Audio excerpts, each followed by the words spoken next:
G'day guys, it's Randall Mac from the Sherbrooke Community Club Special Interests Group, and we fly quadcopters and all sorts of radio controlled equipment. And I could say personally that if you're going to learn how to fly, whether it be a quadcopter, whether it be a helicopter, whether it be a plane or a glider or anything like that, what you really need is a flight simulator. Now, I reckon this is good.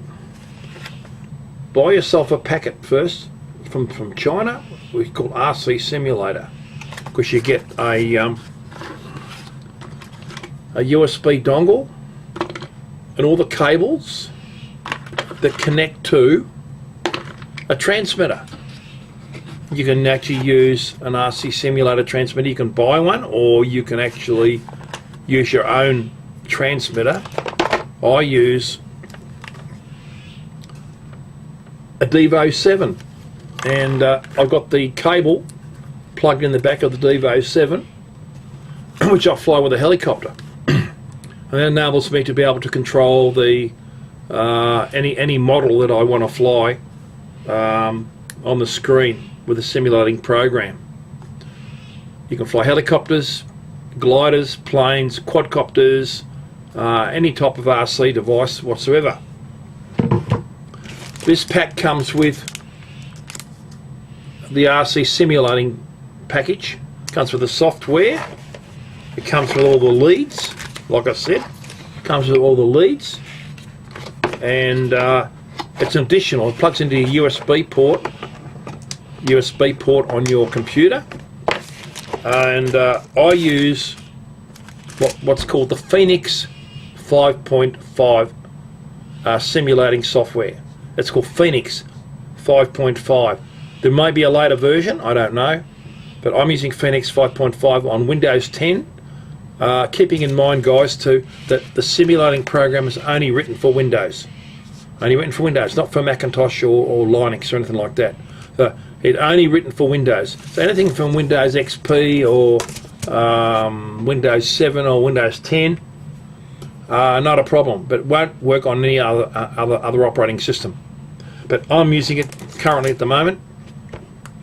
I'm flying aeroplanes, gliders, helicopters, all sorts of RC devices, quadcopters. There's not many quadcoptering programs on there to actually use, but there's plenty of planes, plenty of gliders, plenty of helicopters, and plenty of throw type gliders, which you hit the mouse key and it launches itself.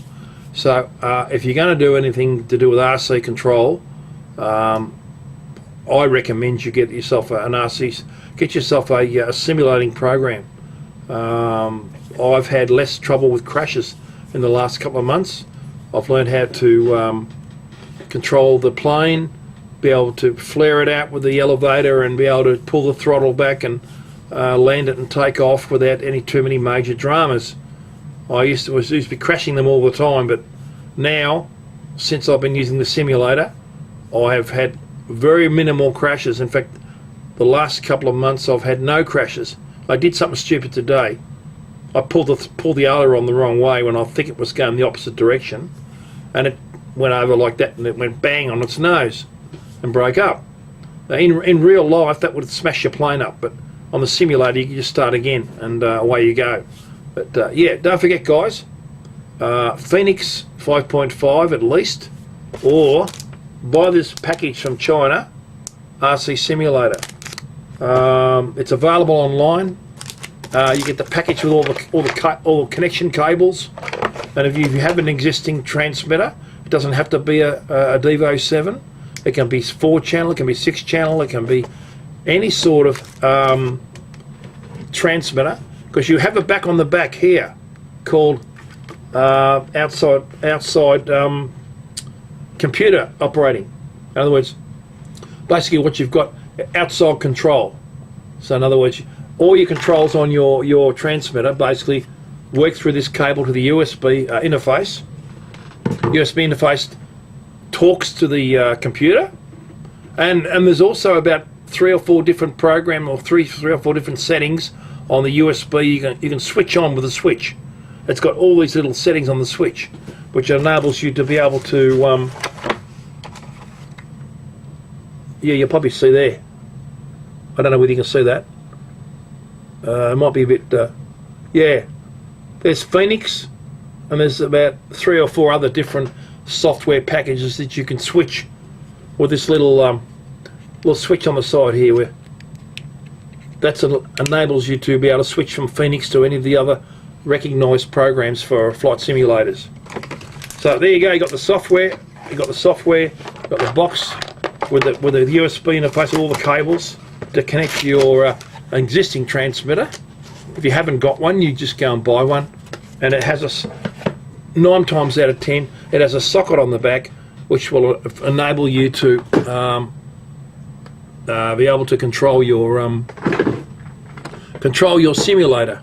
This one here, there's a Iconics a 6-channel transmitter, which is very common and used for a lot of models today. Very common, used for a lot of models. It's got a socket on the back, so that a plug-in socket for your outside control. It's 6-channel, and it binds to a lot of receivers. Use the red brand receiver. So yeah, most transmitters today will have a socket on the back for outside control or computer control. They call it OC, outside computer OSC or OSC, or outside computer control. And as long as you set up the format on your program for your aileron, your elevator, your rudder, and your accelerator to appropriately suit whether it's mode 1 or mode 2 on your transmitter, because it's going to ask you to set it up. Otherwise, you've got to set it up to suit your operation mode, whether it's mode 1 or mode 2.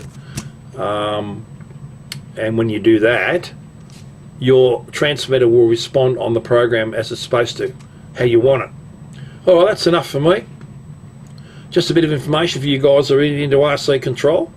I thought it would be worthwhile putting up on YouTube for you guys to have a look. It's easy, it works, it's cheap. The interface kit's only about $10 online, and they'll free ship it as well. They'll free ship it. It's about $10 online. The interface with the cables, the different adaptation cables, and the software. But I suggest you use Phoenix, because Phoenix is a recognised program, and it doesn't fall over. It's reliable, and it keeps running.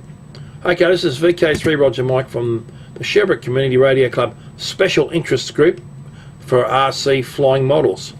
And all the best. Have fun. See if you can get your model flying on your computer. Learn before you fly. It's worth it. Bye.